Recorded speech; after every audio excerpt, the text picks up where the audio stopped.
मेरे मुल्क में मेरी एक ज़मीन, एक छत होना लाजमी है कि अगर मुझे ज़िंदगी में कभी भी कोई मसाइल आए तो मैं अपने घर में आके बैठ जाऊँ। मुख्तलिफ़ चीज़ नज़र आती है, वो इसमें यही आती है कि हमें इसमें कोई तहफ़्फ़ुज़ात नहीं है, हमें इसमें कोई इनसिक्योरिटीज़ नहीं है, हमें कोई खौफ नहीं है।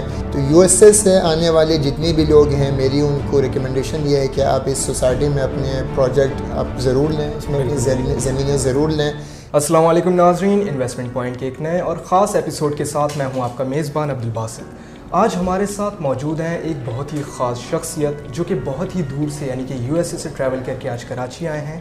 तो आज हम उनके साथ एक ख़ास वीडियो शूट करने जा रहे हैं, उनका इंटरव्यू सेशन, जिसमें आज हम उनसे बात करेंगे रियल एस्टेट के हवाले से, कुछ हमारे प्रोजेक्ट्स के हवाले से और हमारी कंपनी यानी कि एएस ट्रेडर्स एंड मार्केटिंग के हवाले से। आज हमारे साथ मौजूद हैं मिस्टर यासिर उस्मानी साहब, जो कि पब्लिक स्पीकर हैं, मोटिवेशनल स्पीकर हैं, साथ ही साथ director of religious affairs in south east Texas Islamic society भी हैं। हम इनको वेलकम करते हैं। सर अस्सलाम वालेकुम, क्या हाल है आपके? वालेकुम सलाम व रहमतुल्लाह। बहुत शुक्रिया, अल्हम्दुलिल्लाह, अल्लाह का शुक्र है, आफ़ियत से पहुंच गए हैं।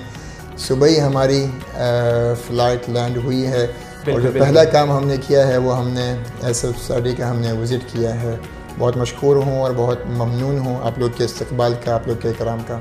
बिल्कुल सर। तो आपने यूएसए से कराची इतना लंबा ट्रैवल किया, तो आप जैसी शख्सियत आज कराची में क्या कर रही है, ज़रा सा हमारी ऑडियंस को बताइएगा। अब यकीन कीजिए कि मैं और हमारे दोस्त हैं फैसल भाई, हम लोग सिर्फ 2 दिन के लिए आए हैं और फोकस हमारा यह था कि हम कोई ऐसा प्रोजेक्ट, कोई ऐसी सोसाइटी हम लोग एक्सप्लोर कर सकें जहाँ पे हम अगर अगले 5 साल के बाद, 6 साल के बाद अपने बच्चों का दीन बचाने के लिए, उनकी सकाफ़त बचाने के लिए अगर हम कहीं पे आना चाहें तो कौन सा कराची का, कौन सा पाकिस्तान का एक महफूज इलाका है जहाँ पे हम आ सकते हैं। तो हमने बहुत एक्सप्लोर किया, ऑनलाइन बहुत कुछ देखा, बहुत सारे रियल एस्टेट दोस्तों से रब्ता हमने किया।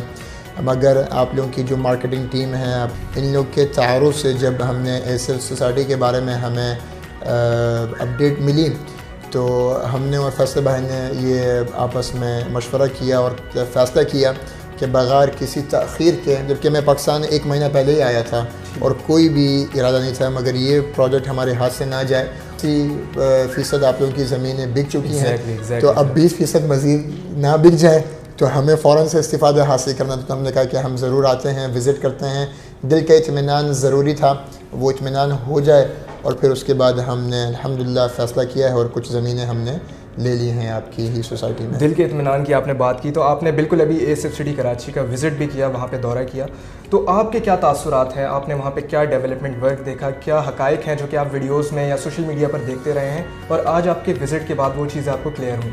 देखिए, पाकिस्तान में ख़ास तौर पे हम लोग जो ओवरसीज़ लोग हैं, पाकिस्तान का एक बहुत ही थ्रेटनिंग एक इमेज हमारे पास होता है कि हमें पता नहीं होता कि हम जहाँ पे इन्वेस्टमेंट करने के लिए जा रहे हैं वहाँ पे बैठे हुए हैं, यहाँ पे क्या हमारी इन्वेस्टमेंट ज़ाया तो नहीं हो जाएगी। कब्ज़ा ग्रुप बहुत ज़्यादा होता है, डबल फाइलें भी हो जाती हैं।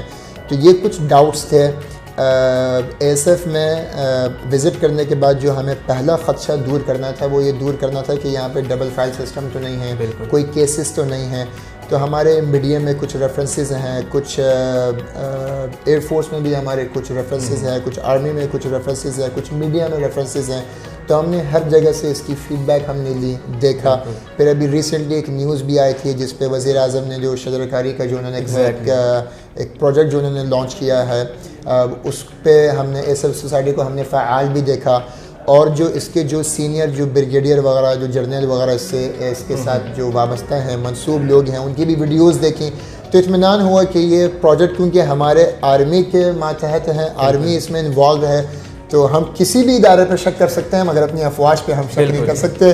तो हमने कहा कि अब इस बात पे हमारा दिल मुतमईन है और जो कुछ हमने न्यूज़ में देखा था या आप लोग की वीडियोज़ में देखा या आप लोग के सोशल मीडिया चैनल्स पे हम लोगों ने देखा, उसको जब हमने विज़िट जाके किया तो जो प्रोजेक्ट जो तरक्याती मंसूबा जो आप लोगों ने बताया कहाँ तक पहुँच चुका है, जो हमने जब विज़िट किया तो हमें सारी चीज़ें नज़र आई कि रोड कितनी हो चुकी हैं, कितनी चौड़ी रोड आप लोग की डल चुकी हैं, पानी का सिस्टम, लाइटिंग का सिस्टम, सीवरेज लाइन का सिस्टम, वो सब कुछ जितना हमें बताया गया था हमने ख़ुद जाके प्रैक्टिकल उसको देख लिया है। तो हमें उस पर भी बहुत ज़्यादा दिली इत्मीनान हो चुका है हमें। बल्कि इतना नहीं, बल्कि हम तो अभी रास्ते में बात भी कर रहे थे, मैं और फैसल भाई बात कर रहे थे कि हमने कुछ फैमिली और कुछ मज़ीद दोस्तों को हमने रिकमेंड करना है इंशाल्लाह, और यहाँ पे हम उनसे कहेंगे कि वो लोग भी कुछ इन्वेस्टमेंट अपनी करें। बिल्कुल, रिकमेंडेशन की जहाँ पर बात आए तो मैं आपसे यही पूछना चाहूँगा कि एक आम आदमी के तौर पर आप इनफरादी हैसियत से क्या देखते हैं कि ASF सिटी कराची जो है कराची की दीगर सोसाइटी से किस तरह से मुख्तलिफ है, और एज एन इन्वेस्टमेंट अपॉर्चुनिटी ये कितना बेहतर है? मेरे पास ASF सोसाइटी की जो सबसे मुनफरिद बात ये है वो ये है कि अरसलान भाई और उसामा भाई इसको लीड कर रहे हैं। ठीक है, ये दो मेरे बड़े करीबी दोस्त भी हैं, प्यारे भाई भी हैं, और प्रोफेशनल लोग हैं, क्वांटिफाइड, इनके पास क्रेडिबिलिटी है, क्वालिफाइड लोग हैं, चीज़ों को समझते हैं, और जिस तरीके से इन्होंने गाइड किया है, विज़िट कराया है, ऑनर किया है, और उन्होंने हमें डील भी उन्होंने अच्छी बना के दी, हमें डिस्काउंट भी हमें ऑफ़र किया, और हमें कुछ इंस्टॉलमेंट में उन्होंने जो हमें प्लान बना के हमें दिया। सबसे बेस्ट चीज़ जो हमें इसमें नज़र आई कि इंटरेस्ट फ्री रहा, ये हमारा पूरा प्लान जो उन्होंने बना के दिया है, इंस्टॉलमेंट भी प्लान हमारा इंटरेस्ट फ्री रहा। तो वो यही सारी चीज़ें होती हैं कि आप मुतमईन रहते हैं कि जो आप कर रहे हैं आपका उसमें नुकसान नहीं होगा आपका। ठीक है सर, आप US से कराची आए, आपने ASF सिटी कराची विज़िट किया। अगर मैं बात करूं ओवरऑल रियल एस्टेट सेक्टर की, तो आपको पाकिस्तान के रियल एस्टेट सेक्टर और ख़ास तौर पे कराची के रियल एस्टेट सेक्टर के अंदर कितना पोटेंशियल दिखता है? मैं इसमें ज़्यादा एक्सपर्ट तो नहीं हूँ, मगर बहुत सारे दोस्त हैं जो कि काम कर रहे हैं। हमने ख़ुद बहुत सारे काम किए, बहुत सारी जगहों में इन्वेस्टमेंट हमने की। ख़तरात हर जगह पर लाहिक होते हैं, तो जो मुख्तलिफ़ चीज़ नज़र आती है वो इसमें यही आती है कि हमें इसमें कोई तहफ़्फ़ुज़ात नहीं है, हमें इसमें कोई इनसिक्योरिटीज़ नहीं है, हमें कोई खौफ नहीं है कि हमने जो कदम उठाया है हमने यहाँ पे इन्वेस्टमेंट करने का, यहाँ पे एक ख्वाब का एक जायचा हमने बनाया है कि यहाँ पे हम अपने बच्चों को लेके आएंगे। तो USA से आने वाले जितने भी लोग हैं, मेरी उनको रिकमेंडेशन ये है कि आप इस सोसाइटी में अपने प्रोजेक्ट आप ज़रूर लें, इसमें अपनी ज़मीनें ज़रूर लें। इससे मुंसलिक जितनी मसाजिद और जितने स्कूल और जो प्रोजेक्ट सोशल एस्पेक्ट्स में भी जो चीज़ें उन्होंने हमें ब्रीफ की, कम्युनिटी सर्विसेज के हवाले से, वो बहुत ज़्यादा इत्मीनान बख्शती। तो बाकी अल्लाह पे भी कुछ यकीन रखना चाहिए, और हमने अल्हम्दुलिल्लाह दुआ भी हमने की है, और मेरी नेक तमन्नाएं भी हैं आप लोग के लिए भी, आपकी टीम के लिए भी, कि आप लोग नेक नीयत के साथ काम करते रहें, लोगों को सही गाइड करते रहें। हर शख्स ही इस कोशिश में होता है कि कहीं अच्छी जगह पे अपनी रिटायरमेंट का पैसा अपना लगा दे, अपने बच्चों को एक ज़मीन एक छत दे दे। तो मैं रिकमेंड करूँगा कि लोग यहाँ पे आएँ, देखें, और आप लोगों को भी तलकीन करूँगा कि आप लोग भी नेक नीयती के साथ, ईमानदारी के साथ अपना काम ऐसा ही जारी रखें। अल्लाह आप लोग के काम में, आपके वक्त में बेपनाह बरकत नसीब फरमाएगा। यासिर उस्मानी साहब, मैं आपसे लास्ट सवाल की तरफ आपके साथ बढ़ता हूँ, और वो यही है कि आपके दुनिया भर में चाहने वाले हैं, आपको सुनने वाले, आपको देखने वाले, तो आप उनको हमारे प्लेटफॉर्म से क्या मैसेज देना चाहेंगे? मेरे लिए सबसे अहम बात यह है कि पाकिस्तानी हज़रात जो हैं, जो ख़ास तौर पे जिनका ताल्लुक़ पाकिस्तान से है, हमारी स्किन, हमारी ज़ुबान, हमारी सोच, हम बैरून मुल्क में जितना भी रह लें, हमारी नसों में, हमारे वजूद में पाकिस्तान ज़िंदा है। बिल्कुल।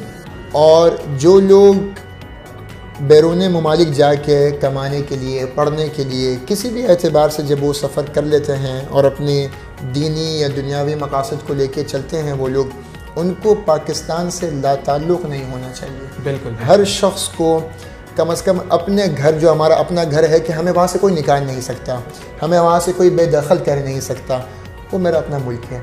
मेरे मुल्क में मेरी एक ज़मीन, एक छत होना लाजमी है कि अगर मुझे ज़िंदगी में कभी भी कोई मसाइल आए तो मैं अपने घर में आके बैठ जाऊँ। बिल्कुल। और मेरा घर, मेरी ज़मीन, मेरी छत कहाँ मिले, ASF जो है वो बड़ा अच्छा उसका हल है। कहते हैं कि अपना घर अपना होता है, तो अपना पाकिस्तान आपका अपना ही होता है, चाहे आप किसी भी अब्रॉड, किसी भी मुल्क में जाके ट्रैवल करें या वहाँ पे सेटल हो जाए। अल्हम्दुलिल्लाह। तो अल्लाह से दुआ है कि अल्लाह हमारे इस जज्बात को, हमारी सोच को हमारे एक्सपेक्टेशंस के मुताबिक मुस्बत बनाए। और हमने जो आज़म किया है कि अगर हमें ऐसा वक्त आ गया हम पे, अल्लाह ना करे, कि हम बैरून मुल्क जहाँ पे इस्लामी क़वानीन का निफाज नहीं है, जहाँ पे इस्लामी आज़ादी, अगर हमें मुश्किलात होती हैं अपने इस्लाम पे अमल करने के लिए, और अगर हम हिजरत करके यहाँ पे आएँ और पाकिस्तान आके आबाद हों, तो अल्लाह ताला हमें भी मुहाजिरीन में से अल्लाह ताला हमें उनका मकाम नसीब फरमा दे। नबी पाक ने भी हिजरत की, सहाबा किराम ने भी दीन के लिए हिजरत की, हम भी उस हिजरत की सोच को लेके यहाँ पे आना चाहते हैं और यही हमने आज़म किया है। तो अल्लाह की ज़ात से उम्मीद है कि अल्लाह इसमें हमें बहुत अपनी बरकतों से माला माल फरमाएंगे और दुआ भी करते हैं कि अल्लाह हमें नेक नीयती के साथ इसमें साबित करने भी नसीब फरमाए। आमीन। बिल्कुल इसी दुआ के साथ अपने शो का आज का अख्तिताम करते हैं। आज हमारे साथ मौजूद थे यासिर उस्मानी साहब, जो कि मोटिवेशनल स्पीकर हैं, director of religious affair in south east text Islamic university हैं। आज इन्होंने अपने कीमती वक्त में से हमारे लिए टाइम निकाला। आज कराची विज़िट करने के बाद इन्होंने AS ट्रेडर्स के प्लेटफॉर्म से अपना एक मैसेज आपके लिए रिकॉर्ड करवाया। तो आप सभी के लिए एक इनका पैगाम ये भी है कि नेक नियति से काम करें, भले आप जिस भी सेक्टर में काम कर रहे हों, और साथ ही साथ अगर आप इन्वेस्टमेंट का इरादा रखते हैं तो AS स्टडी कराची से बेहतर अपॉर्चुनिटी इस वक्त आपको पूरे कराची में कहीं पे भी जो है प्रोवाइड शायद नहीं की जा रही हो। तो इसी उम्मीद और इसी दुआ के साथ अपने शो का आज अख्तिताम करते हैं। अपना बहुत सारा ख्याल रखिएगा। नेक्स्ट वीडियो तक के लिए अपने मेज़बान अब्दुल बासित को इजाज़त दीजिए। अल्लाह हाफ़िज़।